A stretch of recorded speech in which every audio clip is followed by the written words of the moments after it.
has been a bit of a blitzkrieg of progress. From horse and buggy to passenger trains to the family car to everyday air travel. From the abacus to adding machines to desktop calculators to smartphones. From iron to stainless steel to silicon-laced aluminum to touch-sensitive glass.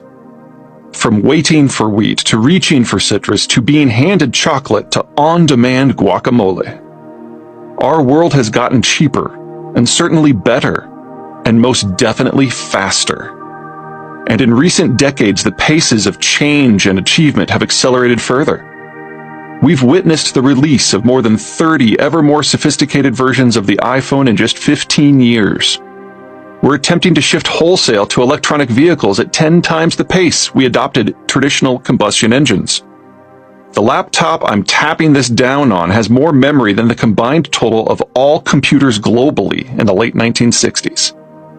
Not long ago, I was able to refinance my home at a rate of 2.5%. It was stupidly awesome.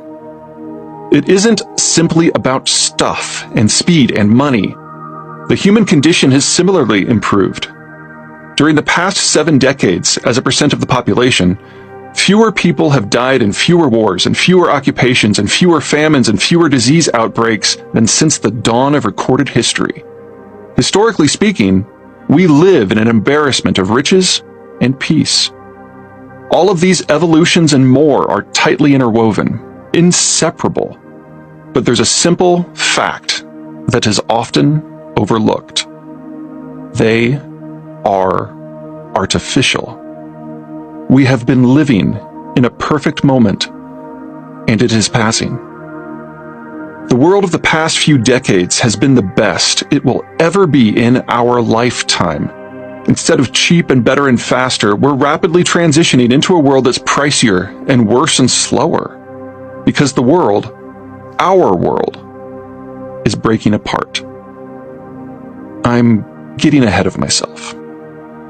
My work lands me squarely at the intersection of geopolitics and demography. Geopolitics is the study of place, exploring how everything about us is an outcome of where we are. Demography is the study of population structures. Teens act different from 30-somethings versus 50-somethings versus 70-somethings. I weave together these two disparate themes to forecast the future. My first 3 books were about nothing less than the fall and rise of nations, about exploring the big picture of the world to come. At the end of World War II, the Americans created history's greatest military alliance to arrest, contain, and beat back the Soviet Union. That we know. That's no surprise. What is often forgotten, however, is that this alliance was only half the plan. In order to cement their new coalition, the Americans also fostered an environment of global security so that any partner could go anywhere, anytime, interface with anyone, in any economic manner, participate in any supply chain, and access any material input, all without needing a military escort. This butter side of the Americans' guns and butter deal created what we today recognize as free trade, globalization.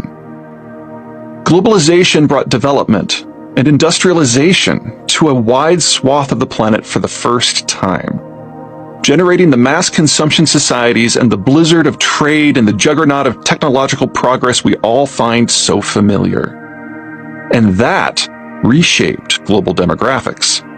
Mass development and industrialization extended lifespans while simultaneously encouraging urbanization.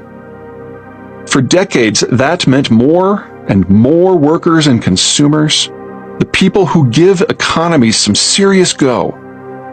One outcome among many was the fastest economic growth humanity has ever seen. Decades of it. The Americans' post-war order triggered a change in condition. By shifting the rules of the game, economics transformed on a global basis, a national basis, a local basis, every local basis. That change of condition generated the world that we know. The world of advanced transport and finance, of ever-present food and energy, of never-ending improvements in mind-bending speed. But all things must pass. We, now, face a new change in condition. 30 years on from the Cold War's end, the Americans have gone home. No one else has the military capacity to support global security and from that, global trade. The American-led order is giving way to disorder. Global aging didn't stop once we reached that perfect moment of growth. Aging continued. It's still continuing. The global worker and consumer base is aging into mass retirement. In our rush to urbanize, no replacement generation was ever born. Since 1945, the world has been the best it has ever been, the best it will ever be, which is a poetic way of saying this era, this world, our world, is doomed. The 2020s will see a collapse of consumption and production and investment and trade almost everywhere. Globalization will shatter into pieces, some regional, some national, some smaller. It will be costly. It will make life slower. And above all, worse. No economic system yet imagined can function in the sort of future we face. This devolution will be jarring, to say the least. It's taken us decades of peace to suss out this world of ours. To think that we will adapt easily or quickly to such titanic unravelings is to showcase more optimism than I'm capable of generating. But that's not the same as saying I don't have a few guideposts. First comes something I call the geography of success. Place matters hugely. The Egyptian cities are where they are because they had the perfect mix of water and desert buffer for the pre-industrial age. Somewhat similarly, the Spanish and Portuguese rose to dominance not simply because of their early mastery of deep-water technologies, but because their location on a peninsula somewhat freed them from the general melee of the European continent. Toss industrial technologies into the mix, and the story shifts. Applying coal and concrete and railways and rebar en masse takes a lot of money, and the only places that could self-fund were those with a plethora of capital-generating navigable waterways. Germany has more than anyone in Europe, making the German rise inevitable. But the Americans have more than anyone else in the world, than everyone else in the world, making the German fall just as inevitable. Second, and you may have figured this out for yourself already, geographies of success are not immutable. As technologies evolve, the lists of winners and losers shift with them. Advances in harnessing water and wind eroded what made Egypt special into history, providing room for a new slate of major powers. The Industrial Revolution reduced Spain to a backwater while heralding the beginning of the English Imperium. The coming global disorder and demographic collapse will do more than condemn a multitude of countries to the past. It will herald the rise of others. Third, shifting the parameters of the possible impacts pretty much everything. Our globalized world is, well, global. A globalized world has one economic geography, the geography of the whole. Regardless of trade or product, nearly every process crosses at least one international border. Some of the more complex cross thousands. In the world we are devolving into, that is relentlessly unwise. A deglobalized world doesn't simply have a different economic geography, it has thousands of different and separate geographies. Economically speaking, the whole was stronger for the inclusion of all its parts.